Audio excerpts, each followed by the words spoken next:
My name is Allyson Sterling. I am a doctor of osteopathic medicine, and I am a general surgeon with Centera Surgery Specialist in Williamsburg, Virginia. One of my favorite things about surgery is kind of putting things back in their rightful places.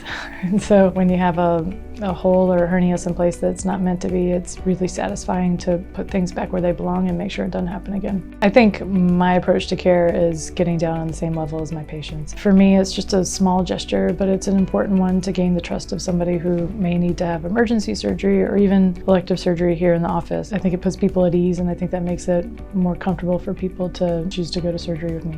We have a breadth of experience in this office. That experience allows us to be very creative and thoughtful about how we take care of our patients, and it's not a one-size-fits-all approach, and I think that that's one of the really nice things about this practice and my partners and the people that we work with here. You really get a sort of a custom or tailored experience. I enjoy meeting people and helping fix their problems and seeing them come through it and be successful. I think it's really satisfying when somebody comes back in 2 weeks after their surgery and they say, I feel like $1 million. I was feeling miserable for months, and I'm so glad to be done with gallbladder, appy, whatever it is at this point. I think that that's kind of the best, is seeing smiles on the faces of my patients at the end of the day.